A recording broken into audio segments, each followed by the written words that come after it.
हमारे साथ जुड़े हैं उनका हार्दिक स्वागत है। आइए हम चर्चा कर रहे हैं श्रीमद् भगवद गीता अध्याय 6 और उसके 33 और 34 श्लोक की। यूयं योगस्त्वया प्रोक्तः साम्येन मधुसूदन। हे मधुसूदन, आपने जिस योग की चर्चा अभी तक आपने की है वो कहते हैं कौन सा योग, तो कहते हैं साम्येन, साम्य के द्वारा, समत्व के द्वारा, जिसको आप बोल सकते हैं कि हमेशा हम सम रहें, प्रत्येक परिस्थिति में हम सम रहें, एक जैसे रहें, और प्रत्येक व्यक्ति के साथ में हमारा जो व्यवहार है वो सम रहे, उसको भी, अर्थात हम सब में परमात्मा को देखें, और फिर हमारा और सब लोगों का जो संबंध है ना, सब लोगों का संबंध वो किस प्रकार का हो, उसकी चर्चा हमने आपके सामने कल की थी। और भगवान के लिए संबोधित करता हुआ अर्जुन जो है वो यही प्रश्न कह रहा है। वो कहता है कि ये जो आपने योग बताया है, सुनने में तो बहुत अच्छा लग रहा है, सुनने में बहुत अच्छा लग रहा है, लेकिन मुझे कहीं ना कहीं ये प्रैक्टिकल नहीं लग रहा। लगता तो बहुत अच्छा है, जैसे हम किसी भी आइडियल की या किसी भी आदर्श की बात करते हैं तो वो, लेकिन सवाल तो ये है कि प्रैक्टिकल कितना है। और आप सभी जानते हैं कि श्रीमद् भगवत गीता जो है वो एक तरह से प्रैक्टिकल आपके सामने प्रक्रिया भी रखती है, सिर्फ सिद्धांत की चर्चा नहीं करती। वो सिर्फ ऐसे डॉक्टर की तरह नहीं है जो अपनी तरफ से दवाई देता चला जाता है अपने हिसाब से, लेकिन अगर पेशेंट उससे पूछता है, कोई प्रश्न करता है, तो वो उसकी सुनता नहीं। ऐसा डॉक्टर नहीं है वो। श्री कृष्ण जो हैं वो ऐसे डॉक्टर हैं, ऐसे वैद्य हैं जो दवा देते भी हैं और साथ में ये भी बताते हैं कि ये जो दवा है ये तुमको किस प्रकार से तुम्हारे जीवन में काम करेगी, उसका प्रैक्टिकल एस्पेक्ट क्या है। जैसे आप लोग आजकल दवा जो हम लेते हैं तो उसके ऊपर पूरी डिटेल में दी हुई होती है। मुझे नहीं लगता ज्यादा लोग उस डिटेल को पढ़ते हैं। उनको तो सिर्फ इतना ही होता है कि जी इसको खाने से हमको क्या होगा, उसमें क्या क्या है, कौन कौन से घटक हैं, इनका एनालिसिस हम नहीं करते। कहते इसी तरीके से ये जो साम्य है, ये मुझे बात समझ में नहीं रही, कैसे सम रहा जा सकता है। कई लोग तो यहाँ तक बोलते हैं कि अगर सम से ही काम होता होता तो परमात्मा को इतनी विषम जो सृष्टि है उसको करने की क्या आवश्यकता थी, है ना। फिर तो साम्य में ही रहता, वो अपने आप में ही मस्त रहता। वो जो उसने एक से जो अनेक हुआ, वो क्या जरूरत थी इतना लंबा चौड़ा पछड़ा डालने की। तो वहां पर यही यही जो प्रश्न है कि ये साम्य जो है ये तख्ता तो बहुत अच्छा है। आपने सोशल लेवल पे भी देखा होगा कि जो साम्यवाद है आजकल जिसकी चर्चा सारी जगह की जाती है, स्वामी राम का भी, यदि जो लोग पॉलिटिक्स में, क्योंकि मैं देख रहा हूँ कि हमारा जो ग्रुप है उसमें काफी लोग रिएक्शन जो है वो पॉलिटिकल जरा ज्यादा करते हैं, एसआरटीएम के अंदर, मैं यहाँ के माध्यम से भी कहना चाह रहा हूँ। तो उसकी जरूरत नहीं है। उसकी जरूरत इसलिए नहीं है कि ये पॉलिटिकल कोई प्लेटफॉर्म नहीं। हाँ, अगर आप कोई इंफॉर्मेशन देना चाहते हैं तो वो फैक्ट्स के साथ में होनी चाहिए। वो किसी को मेरा अपना व्यक्तिगत रूप से ये मानना है कि मैं आपके लिए किसी तरह के गलत शब्दों का प्रयोग करूं तो उससे बात बनती नहीं है। तो यही बात यहाँ पर है कि जो प्रश्न है वो प्रश्न कौन सा है। तो वो भगवान कहते हैं कि भगवान ने कहा कि ये मुझे प्रैक्टिकल नहीं लग रहा है। योयम योगस्त्वया प्रोक्तः साम्येन मधुसूदन।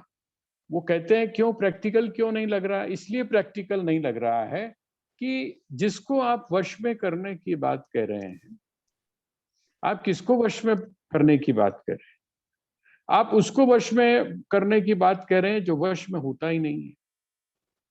अब देखिए, अगर उसने ये बोल दिया होता कि वो तो वश में होता ही नहीं है, लेकिन ऐसा नहीं बोला उसने। उसने जो प्रश्न किया है, इसको जरा गौर से देखिए। मन हमारे हम लोग क्या बोलते हैं? हम लोग बोलते हैं जी मन जड़ा है वश में रहंदा नहीं। रहंदा नहीं है का मतलब क्या हुआ? रहता नहीं है, ये एक अलग चीज है। रहता नहीं है। अब हम जिस समय कोई गेम खेलते हैं या कोई भी काम करते हैं, मैं बड़ी कोशिश करता हूँ, मेरे से रोटी जो है वो गोल नहीं बनती। मैं बड़ी कोशिश करता हूँ, लेकिन मेरे से नमक जो है वो सही पड़ता नहीं है। देखिए, ये जो कहना है यही बता रहा है कि कुछ लोग ऐसे हैं जिनसे सही पड़ता है। कुछ लोग ऐसे हैं जो रोटी जिस समय बनाते हैं तो सहज रूप से ही वो ठीक-ठाक बनाते हैं। ये संकेत है इस बात का। यहाँ पर जब वो कह रहा है इस बात को कि बड़ी अनप्रैक्टिकल सी बात ये लगती है, उसी के साथ में वो उसका जब कारण दे रहा है, तो कारण देते समय वो संकेत कुछ और कर रहा है। इसका मतलब कभी-कभी हम जो प्रश्न करते हैं, वो प्रश्न हमारे सामने सही तरह से स्पष्ट ही हमको ही नहीं पता होता कि हम जो प्रश्न कर रहे हैं, उसमें वदतो व्याघात दोष, अर्थात अपनी ही बात को अपने प्रश्न में हम काट रहे होते हैं। अब कोई ये कहे कि मत पिता बाल ब्रह्मचारी, मेरा जो पिता है वो क्या है? बाल ब्रह्मचारी है। आप कहेंगे ये वदतो व्याघात दोष है, क्योंकि अगर तुम्हारा पिता है तो वो बाल ब्रह्मचारी नहीं है, और अगर वो बाल ब्रह्मचारी है तो तुम्हारा पिता नहीं हो सकता। ये वदतो व्याघात दोष है, अर्थात अपनी बात को आप स्वयं ही काट रहे हैं। कहते हैं इसी तरीके से ये जो प्रश्न है, इस प्रश्न को जब आप बहुत गहराई से विचार करते हैं, तो वो क्या बात है? एतस्याहं न पश्यामि चंचलत्वात् स्थितिम स्थिराम। वो कहते हैं असंभव शब्द का प्रयोग नहीं कहा है।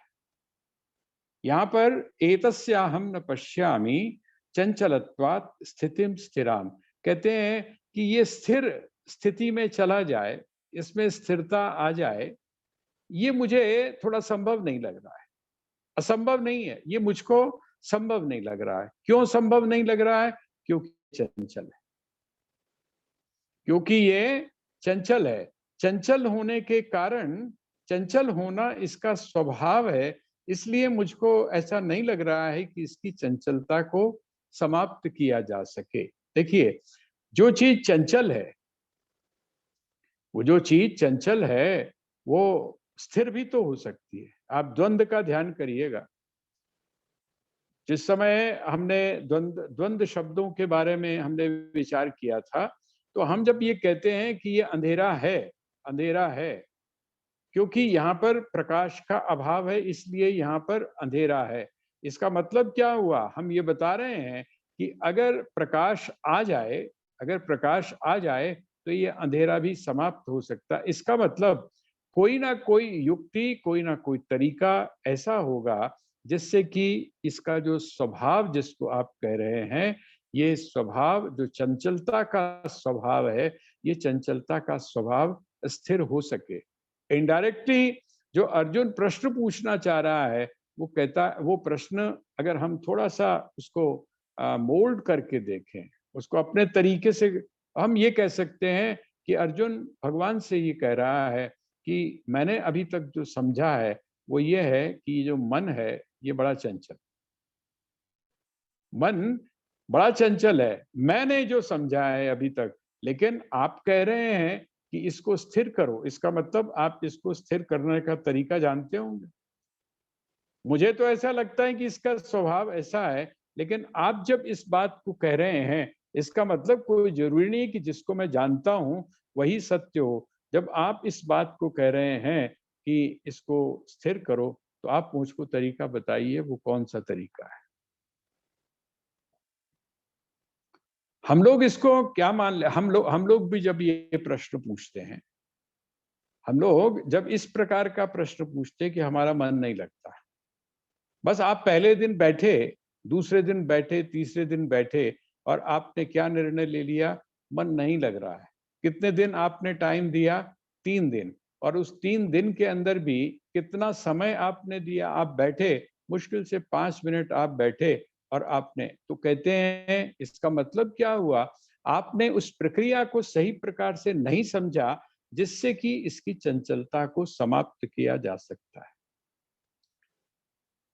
ये चंचल अगर है तो इसका मतलब इसमें स्थिर होने की भी संभावना को आप नकार नहीं सकते, असंभव नहीं है। तो यहाँ आगे जाकर भगवान उसी बात को कहेंगे। लेकिन अर्जुन जिस तरीके से मन के बारे में जानता है, मन के बारे में जैसा जानता है, एक बात यहाँ थोड़ी सी हम और समझ लें। जिस समय हम प्राणायाम के बारे में चर्चा कर रहे थे, तो हमने कई बार ये चीज आपके सामने रखी है कि जब हम प्राण की बात करते हैं, जैसे हमने यज्ञ की जब चर्चा की थी, तो वहां पर भी इस बात को स्पष्ट किया था कि जो प्राण है वो बीच में है। एक तरफ आपका शरीर है और दूसरी तरफ आपका, जिसको आप बोलते हैं, मन है, आपकी जो चेतना है। शरीर क्या है? कहते हैं शरीर तो ऐसे है जैसे कोई पदार्थ होता है। शरीर ऐसा है जैसे कि कोई पदार्थ होता है, और शरीर के बाद में एक चीज और है जिसको आप शरीर ही बोलते हैं। ध्यान है ना आपको? दूसरे अध्याय में ये शब्दों का प्रयोग हम लोगों ने बहुत ज्यादा किया था। एक शरीर है और दूसरा शरीरी है। एक देह है और दूसरा देही है। अर्थात एक शरीर है और दूसरा आत्मा है। अब ये मन क्या है? तो मन को एक एक तो तरीका वो है जिसको हमने बताया कि आपकी जो अंतःकरण की वृत्ति है, जिस समय संकल्प और विकल्प करती है, तो हम उसको मन बोल देते हैं। लेकिन उसको और थोड़ा सा स्पष्ट करने के लिए आप ऐसा समझ लीजिए कि ये जो शरीर है, ये शरीर पदार्थ है। शरीर जो है वो पदार्थ है। मुझे याद है हमारे पिताजी हमको बताते थे, जिस समय समझाया करते थे, कहते हैं कि ये जरा शरीर है, इसमें पृथ्वी तत्व है। अब कैसे मानेंगे हम कि पृथ्वी तत्व है? तो वो फिर क्या करते थे, जब थोड़ा सा उनकी आयु हो गई, तो वो अपने ऐसे जो स्किन थी ना, उसको ऐसे ऐसे करते थे। और जब स्किन को ऐसे करते थे तो अंदर से एक मटमेली सी एक रेखा शरीर के इस स्किन के ऊपर, चमड़ी के ऊपर पड़ जाती थी। तो वो कहते थे कि देखा, ये है भूमि, ये है पृथ्वी का तत्व, और जल का तत्व तो सभी से जुड़ा हुआ है। और अग्नि की जहां तक बात है, तो टेम्परेचर हम सभी जानते हैं कि हमारी बॉडी का तो पंच महाभूतों से जब ये जगत बना, तो पंच महाभूतों का अर्थ क्या हुआ? ये जो शरीर है, ये शरीर एक पदार्थ की तरह है। और आत्मा क्या है? आत्मा तो पदार्थ है नहीं। तो एक एक तो पदार्थ है और दूसरा पदार्थ नहीं है। एक इंद्रियों के माध्यम से जाना जा रहा है, दूसरा इंद्रियातीत है। तो कहते हैं कि जिस समय इन दोनों की मैत्री हो जाती है, दोनों की दोस्ती हो जाती है, तो उसमें जो तीसरी चीज पैदा होती है, वो कौन सा है? वो मन है। वो कौन है? तो कहते हैं मन है। जैसे आप जिस समय दो व्यक्ति आपस में मिलते हैं, दो व्यक्ति जब आपस में मिलते हैं, तो वो जो रिलेशनशिप होती है, वो जो संबंध होता है, वो संबंध कैसा है? वो मन है। और एक संबंध और होता है। वो संबंध कौन सा होता है? आपका किसी पदार्थ के साथ में संबंध होता है, वो उसमें भी जो चीज पैदा होती है, वो भी मन है। लेकिन दोनों के संबंधों में अंतर है। जिस समय आप एक व्यक्ति का दूसरे व्यक्ति के साथ संबंध होता है, तो एक चेतन है और दूसरा भी चेतन है। एक लेता है, दूसरा देता है, लेन देन का आपस में है, उससे संबंध बना। और ये जो जड़ और चेतन वस्तु का जो संबंध है, ये कैसा होता है? ये एक तरफा होता है। आपका अगर सोने के साथ संबंध है, आपका यदि मकान के साथ संबंध है, आपका यदि दुकान के साथ संबंध है, इनके संबंध में आप देखिए, संबंध तो इनके साथ में भी है। लेकिन एक संबंध आपका अपने पुत्र के साथ में है, पुत्री के साथ में है, या अपने मित्रों के साथ में। इन दोनों के संबंधों में जब आप विश्लेषण करेंगे, इसका विवेचन करेंगे, तो आपको बड़ा स्पष्ट अंतर दिखाई देगा। एक को किसने पकड़ा हुआ है? पदार्थ को किसने पकड़ा हुआ है? जब आपका किसी पदार्थ के साथ संबंध होता है, तो उस पदार्थ को पदार्थ तो किसी नहीं पकड़ता। सोना जो है वो कभी भी आपको पकड़ता नहीं है, मकान जो है वो कभी भी आपको पकड़ता नहीं है, ठीक है? लेकिन मकान को कौन पकड़ता है? मकान आपको कोई नहीं, आप बड़ा प्रेम करते हो, शायद कभी आपने अपना मकान या दुकान बेची हो और वो मकान या दुकान आपके गले मिल के रोया हो कि भाई मुझको कहाँ छोड़ के जा रहे हो? हुआ है ऐसा? ऐसा नहीं होता।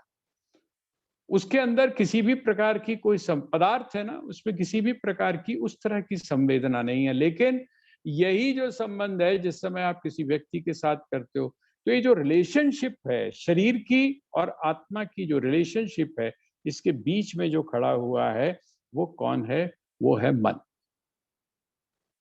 तो भगवान को जो अर्जुन प्रश्न पूछ रहा है, वो ये कह रहा है कि ये जो है मन जिसको बोलते हैं, ये बहुत चंचल है।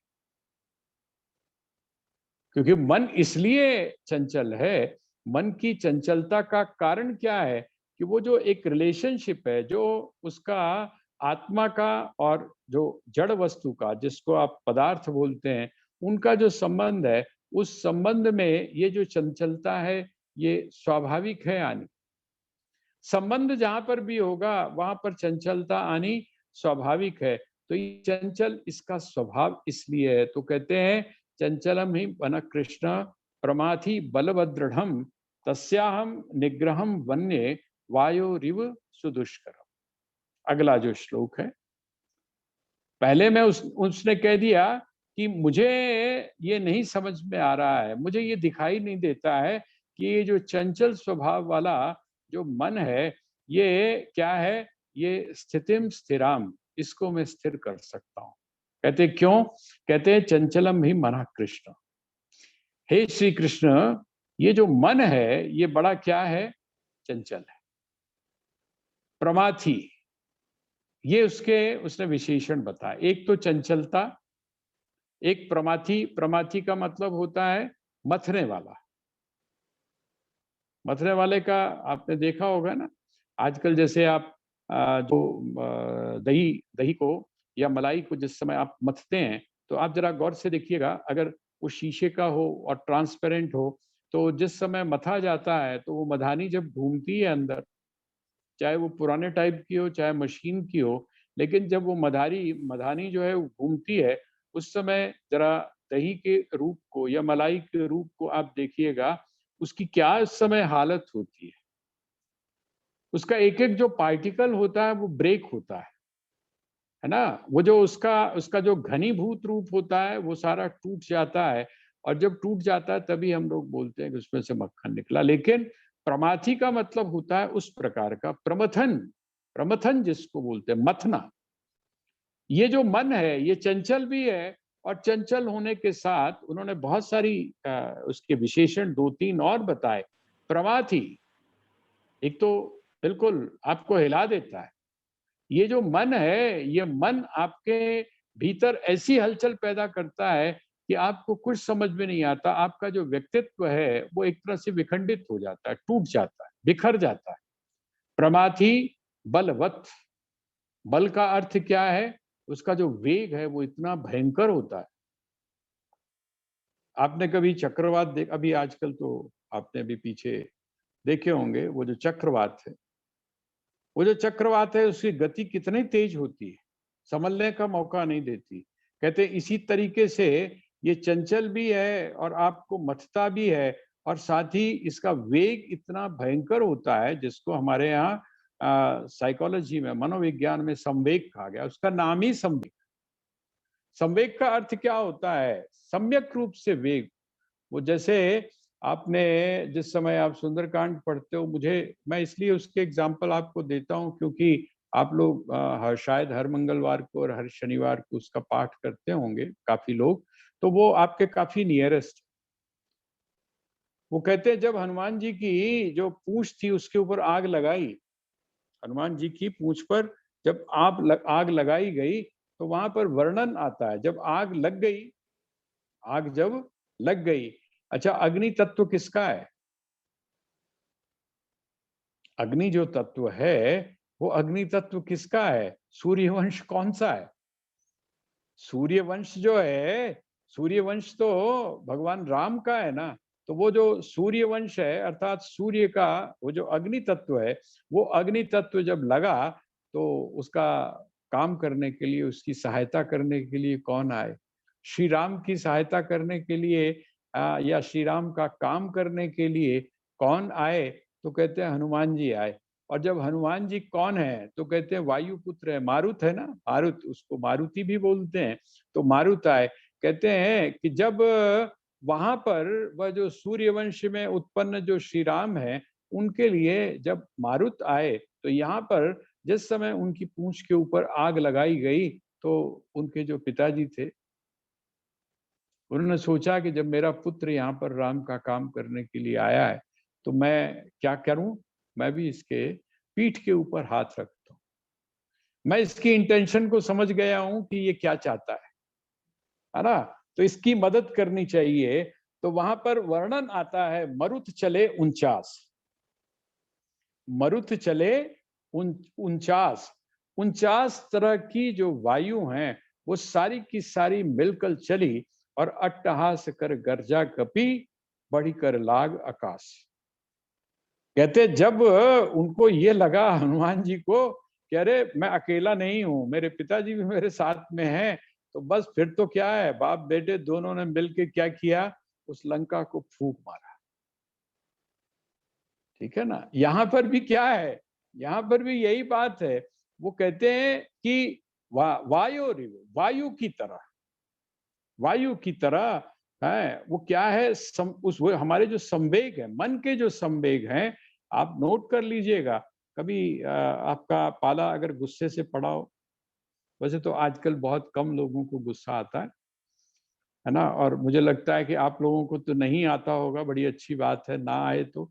लेकिन आप कभी अगर आएगा तो आप देखिएगा कितनी तेजी से वो आता है, और आप वो जब चला जाता है तब आपको समझ में आता है कि मामला तो बड़ा गड़बड़ हो गया। मैंने तो वो बातें कह दी जो किसको मुझे कहनी नहीं चाहिए थी, कैसे कह दी, मुझे संवेग ये है। इसका मतलब प्रमाथी बलवत, एक तो बहुत बलवान है, और फिर दृढ़म। अब देखिए, है ना, दृढ़म का मतलब क्या होता है? दृढ़म का मतलब यह है कि एक बार जब डट जाता है किसी काम में, बोलते हैं आप लोग हैं, मन जब आपका एक बार लग गया, आपने बच्चों में देखा होगा, अपने अपने जीवन में भी देखा होगा, जिसको आप हठ बोलते हैं, बड़ा हठी स्वभाव का है। एक बार जहां लग जाता है, वहां से फिर हिलने का नाम नहीं लेता। आप लोगों को पता नहीं घर से भाग के पिक्चर देखने का शौक पता नहीं है कि नहीं। मुझे तो रहा है, मुझे तो रहा है, क्योंकि मौका ही नहीं मिलता था है पिक्चर देखने का। अब मैं आपको बताता हूँ, मैं आपको बिल्कुल अपने अपने जीवन की जो घटनाएं उनके साथ जोड़कर जब मैं देखता हूँ, तो मुझे लगता है कि गीता जो है, श्रीमद् भगवत गीता, कमाल है। हम लोग जाते थे, ऋषिकुल में पढ़ते थे, रात का टाइम होता था, रात को आपने अगर ऋषिकुल देखा हो और वहां से ज्वालापुर दूर पड़ता था, वहां पकड़ में नहीं आते थे हम। तो धोती कुर्ता पहना होता तो पता चल जाता था कि ये ब्रह्मचारी ऋषिकुल के हैं, तो पकड़े जाएंगे, है ना? तो वहाँ ज्वालापुर का जो इलाका था, वो थोड़ा हम लोगों के लिए पिक्चर वगैरह देखने के लिए सेफ। आप सोच रहे होंगे कि हम अपनी पोल क्यों खोल रहे हैं, लेकिन पोल नहीं है, ये तो जीवन है। तो हमने जंगल के रास्ते से जाना, और कितना भयंकर जंगल है, अगर आप उसके गंगा जी के जो गंग नहर है उसके किनारे किनारे देखेंगे, अब तो थोड़ा कम हो गया, लेकिन बड़ा भयंकर जंगल था। हम लोग उसमें से जाया करते थे, दीवार टाप के उसकी, ऋषिकुल की। और जब जाते थे और ज्वालापुर, और बाई चांस हम सोच कर गए कि भी 6 से 9 का शो देखेंगे। अब तो शो भी बदल गए हैं उनके टाइमिंग, 6 से 9 का शो देखेंगे। अब वहां पहुंचे तो ऐसा तो हमारे पास में था नहीं कि भाई किसी को कह दें रिजर्वेशन करवा देना हमारी। और उस टाइम तो वैसे ही खिड़कियों में से टिकट लो और जहां मन करता है वहां बैठो, ऐसी वाली स्थिति थी। पैसे होते नहीं थे तो थर्ड क्लास ही होती थी हमारे पास।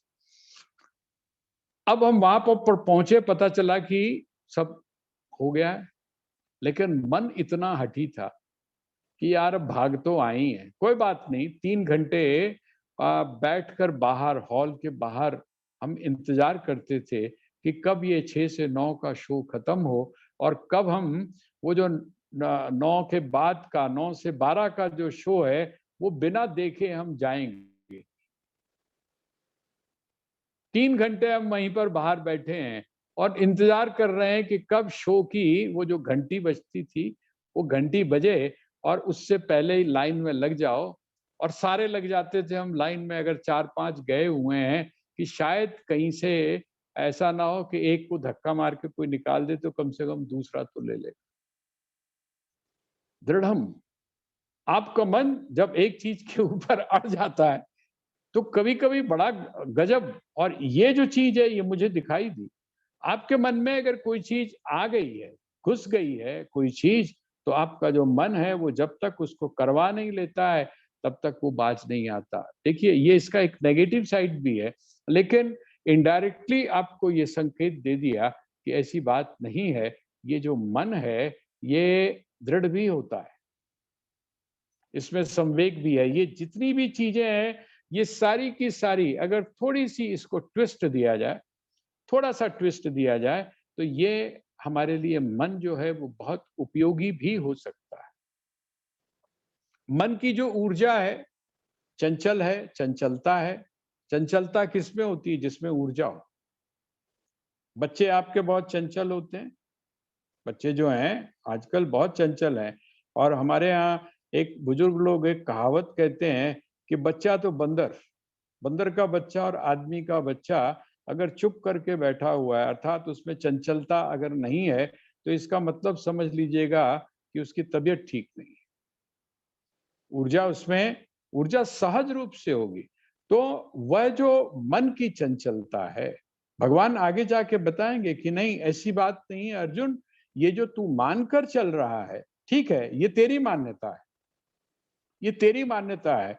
लेकिन तेरा अपना अनुभव भी जरा पीछे जाकर देख, पीछे जाकर तू देख, जो तू धनुर्धर है, बिना एकाग्रता के, बिना मन को नियंत्रित किए हुए तू उस जो विद्या है उसमें पारंगत नहीं हो सकता। तू जानता है इस बात को, लेकिन तेरा क्योंकि मन इस समय हिला हुआ है, तेरे मन में अस्थिरता है, तेरे मन में इस बात को लेकर संशय है कि मैं क्या करूं, मेरे लिए कौन सी चीज करनी है और उसका कारण क्या है? मोह। इस कारण तू इस प्रकार के प्रश्न पूछ रहा है। तो यहाँ भगवान से उसने जो प्रश्न पूछा, चंचलम ही मनः कृष्ण प्रमाथि बलवद दृढ़ तस्याहम निग्रहम मन्ये वायोरिव सुदुष्कर। वायोरिव सुदुष्करम। सुदुष्करम का अर्थ क्या है? असंभवम नहीं कहा। सुदुष्करम का अर्थ है, दुष्कर का अर्थ होता है कठिन, कठिन। और सु जिस समय आप उसके पहले सु शब्द का प्रयोग अब जब कर लेते हैं तो उसका अर्थ होता है अत्यंत कठिन। एक तो कठिन है और दूसरा है अत्यंत कठिन। अत्यंत कठिन का मतलब क्या है? जो कठिन होता है उसके लिए आपको कम कम कोशिश करनी पड़ती है, लेकिन जो सुदुष्कर है अर्थात जो अत्यंत कठिन है उसके लिए आपको उतना ही सावधानी पूर्वक काम करने की आवश्यकता होती है। तो अर्जुन का आपकी भाषा में अगर हम एक सवाल पूछें, सवाल बनता है तो वो ये बनता है कि हे भगवान, मेरा जो मन है वो बहुत चंचल है, मेरा मन चंचल है, वो प्रमथ करता है अर्थात हिलाता है आपके मेरे व्यक्तित्व को।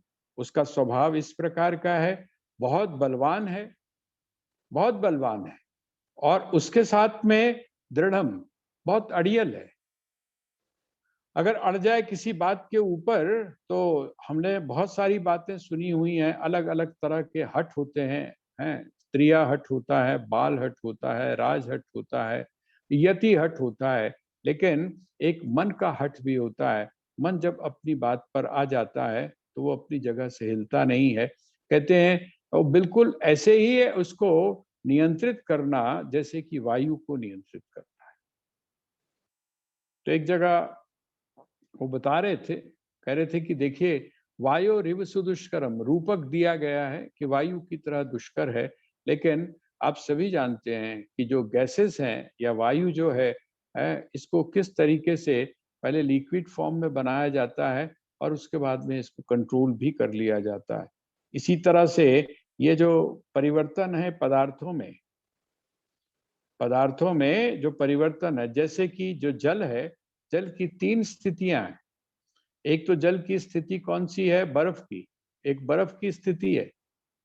बर्फ आप का डला अगर आप किसी को मार दो तो लगेगा ना। बर्फ का जो डला है वो आपके हाथ में भी आ जाएगा और वो किसी को लगेगा। एक तो वो है जो स्नोफॉल हुआ है वो तो नहीं लगेगा, लेकिन अगर आपने फ्रिज में रखा हुआ है ना, आइस आइस जो वो होते हैं वो अगर हैं और अगर आप किसी को मार दो तो वो लगेगा, उसको पत्थर की तरह लगेगा। तो एक तो देखिए पानी का वो रूप है।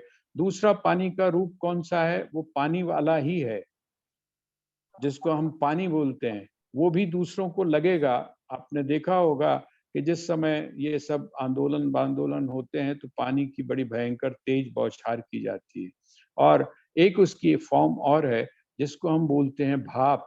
वो भाप किसी को लगती भले ही नहीं है, लेकिन उसमें ऊर्जा होती है। आप जानते होंगे कि अभी भी कई जगह पर शायद जो कोयला है उस कोयले और आग से हम भाप बनाकर और उससे इंजन चलाते हैं। इसका मतलब क्या हुआ? जिस तरह से पदार्थ को इस तरह किया जाता है, इस तरह से मन क्योंकि कोई पदार्थ नहीं। लेकिन उसने समझाने के लिए, अर्जुन ने समझाने के लिए कि जिस प्रकार से वायु को नियंत्रित करना सुदुष्कर है, मुश्किल है, काफी कठिन काम है, आपके हाथ में पकड़ में नहीं आएगा। आप किसी चीज से अगर उसको पकड़ना चाहें तो नहीं पकड़ सकते हैं। कहते हैं इसी प्रकार ये जो मन है, ये मन भी हमारे नियंत्रण में नहीं आता है, मन भी हमारे कंट्रोल में नहीं आता है। तो दो जो हैं वो ये प्रश्न है, दो श्लोकों में प्रश्न है। अब जो है भगवान ने उसका दो ही श्लोकों में उसका जवाब भी दिया, उत्तर भी दिया है। कौन से हैं हम उनका पाठ करते हैं और सिंपल उसको समझने की कोशिश करेंगे, थोड़ा सा साधारण रूप से। श्री भगवान उवाच, श्लोकों को थोड़ा सा शुद्ध कर लीजिए। असंशयम महाबाहो मनो दुर्निग्रहम चलम अभ्यासेन तु कौन्तेय वैराग्येन च गृह्यते असंयतात्मना योगो दुष्प्राप इति मे मतिः वश्यात्मना तु यतता शक्यो वाप्तुम उपायतः। इसका आप अर्थ एक बार खुद भी पढ़ लीजिएगा बाद में, और अगर आपके पास में कोई टीका हो, जैसे साधक संजीवनी है या इस तरह से अगर आपके पास गीता प्रेस की कोई पुस्तक है उसकी कोई टीका हो या अंग्रेजी में कोई टीका हो तो आप उसको भी पढ़िएगा। तो उसको काफी कुछ आपको इसका जो भगवान ने उत्तर दिया है वो आपको समझ में आएगा। 3 चीजें इसमें भगवान ने बताई। जो दोनों श्लोक हैं इनमें 3 बातें बताई। एक बात वो है जिसको वो शुरू से बोलते आए। ये जो दूसरा श्लोक है ना, दूसरा वाला श्लोक अर्थात श्लोक नंबर 36, इसमें उन्होंने कह दिया इति में मति, ये मेरा मानना है, ये मेरा मानना है। वो मैंने पहले भी आपको कहा था कि जब भी भगवान इस बात को कह रहे हैं तो वो अपना मंतव्य बता रहे हैं, अपना मंतव्य बता रहे हैं कि मैंने जो शास्त्रों को पढ़ा, अगर हम शरीर के रूप में लें श्री कृष्ण को, तो मैंने जो पढ़ा है या मैंने जो जाना है, मुझे ऐसा लगता है कि यदि इन उपायों को किया जाए तो कोई व्यक्ति जो चंचल मन है उस चंचल मन को नियंत्रित कर सकता है। कौन कौन सी चीज? एक तो वो जिसको मैंने बार बार भगवान कई बार हर क्षेत्र में, चाहे वो कर्म का हो और चाहे वो ज्ञान का हो, दोनों ही क्षेत्रों में उसको आवश्यक मानते हैं, और वो कौन सा है? इंद्रियों के ऊपर संयम। तो एक तो वो है इंद्रियों पर संयम। और ये जो इंद्रियों पर संयम है, ये किस प्रकार का हो, किस तरीके से हो? तो उन्होंने दो उसके टूल बताए। दो टूल है। कौन कौन से? अभ्यासेन तु कौन्तेय वैराग्य। अभ्यास और वैराग्य। आप ऐसा नहीं कह सकते कि सिर्फ आप अभ्यास अभ्यास अभ्यास करते रहें तो आपका मन नियंत्रित हो जाए। कहते वो भी नहीं होगा, क्योंकि अगर आप अभ्यास काफी समय तक करते रहते हैं तो कुछ समय के बाद आपका वो जो अभ्यास है वो मैकेनिकल हो जाता है, आपको मैकेनिकल बना देता है। और जो जिसको आप कहते हैं वैराग्यण, अगर सिर्फ वैराग्य है अर्थात आप मानसिक रूप से चिंतन कर रहे हैं, तो वो आपको क्या कर देता है? वो आपको अनप्रैक्टिकल कर देता है। आपने जब तक उसका प्रयोग नहीं किया है, जब तक आपने उसका प्रयोग नहीं किया है ना? तब तक क्या होगा? तब तक आपको वो जो उपलब्धि है वो आपको प्राप्त, इसका मतलब अंदर आपको बाहर से भी काम करने की आवश्यकता है और अंदर से भी काम करने की आवश्यकता है। अगर आप सिर्फ अंदर से ही काम करते हैं तो भी आपकी साधना अधूरी है, और आप अगर सिर्फ बाहर बाहर से काम करते हैं तो भी आपकी साधना अधूरी है। आपको बाहरी और आंतरिक इन दोनों चीजों की आवश्यकता है साधना काल में। देखिए, मैं सिद्ध अवस्था की बात भगवान नहीं कर रहे हैं। जो अश्व पर बैठ गया है उसकी बात यहाँ भगवान नहीं कर रहे हैं। ये तो उसकी बात कर रहे हैं जो अभी अश्व पर